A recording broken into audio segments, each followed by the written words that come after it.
Hey guys, so today we're going to be reading some word problems and writing equations in slope-intercept form. Now, slope-intercept form includes the words slope and intercept in it, which I'm going to go into in more depth later on in the chapter, but I want to introduce slope-intercept form and what slope and intercept mean. Slope-intercept form means that we're going to be writing equations today that start with y, then an equal sign. Then we're going to be reading our problems to find out what's the m, which I'll explain in a minute. That'll be a number. And then we're going to write an x. And what's the b? And again, b is going to be a number that I will read in the problem. Okay, so let's talk about m. M means slope. It also means rate of change, the speed that something is happening.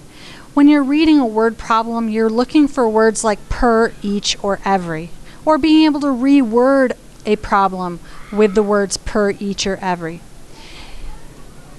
Slopes can be negative or positive, and you really have to read the problem for context clues to know which is it going to be. So if you're the type of person that doesn't read questions, you're probably going to get a lot of these wrong because there's going to be negative signs you're going to miss. Okay, and they're not, the negative signs are not written in there as a symbol, it's written in there as a word. Okay, the B stands for the y-intercept, and y-intercept is like where the line crosses on a graph. We're not going to get to graphing today, but I'm giving you the full definition. It means the initial value or the starting amount, how much you started with. Or it could mean something that is only going to happen one time, like a one-time fee. Okay. Again, you want to look for context clues to know if it's going to be negative or positive. It's not going to have negative signs in it. You're going to need context clues or words from the problem that helps you to know that. Okay, so let's get into our first examples. I'm probably only going to do one example per page, just to save time. The second example on every slide is exactly the same. It's the same kind of problem, just another example of it. All right, so a bank account started out with $20 in it, and Landon saves $50 per week from his paycheck.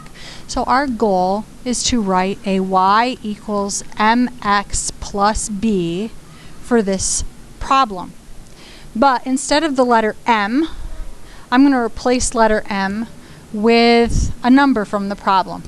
And what I'm looking for is the per, each, or every. So here's the per, $50 per week, and also context clue, save. If it's money he's saving, that means it's positive. All right, so the other number, 20, by elimination, has to be what goes here. But again, we want to make sure we're talking about context. Okay, the bank account has money in it. It started out with this much money in the account. So that makes the 20 positive as well. So the started out tells us that's the y-intercept. The fact that the bank account started with $20 in the account, that's positive money. So that's a positive 20. All right, I will put the answers to these other equations on here so that you can read them and pause this if you want to see how the second one was done and reinforce.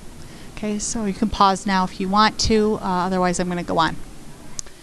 All right, a negative rate of change or a negative slope. What that means is, spoiler alert, we're going to have the m value in both of these problems be negative. So the first problem says there's a gift card from the movie theater, and I'm sorry there's a typo there, theater, has $50 on it. The movie tickets are $6 each. So we're writing y equals mx plus b. Remember that the m is the each x and plus 50. Now, if I did not read this question at all, I can easily see the word per, each, or every. And I could easily write this equation. And this is, the numbers are in the right places. However, in the context of the question, I'm going to have some negatives here, okay, or unnegative. Now, if I have a gift card with $50 on it, that's positive. That's money for me. But if I'm buying a movie ticket for $6 each and I walk up to the counter, I give them my gift card, they're going to subtract off $6 for every movie ticket I buy. So my 6 ends up being negative. Okay? And if you want to look at the second question,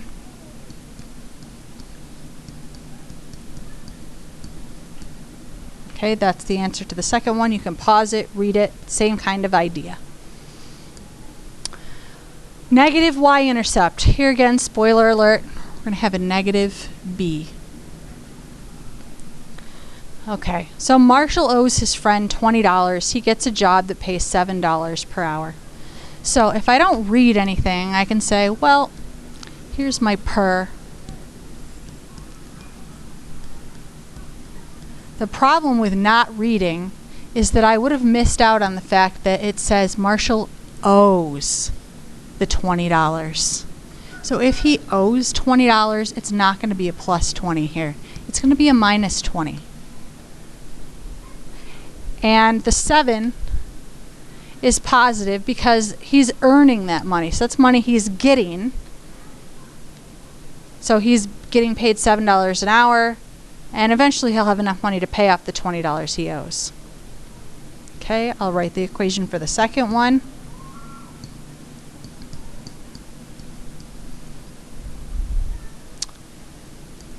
Okay, lastly, if I start reading this problem, I see there's only one number in it. Now it's my each.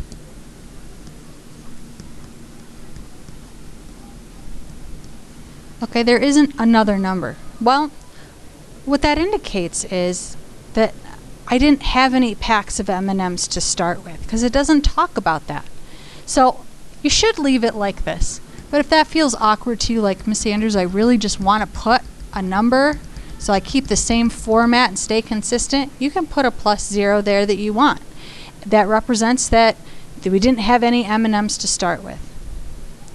And down here, y equals $5 for every hour.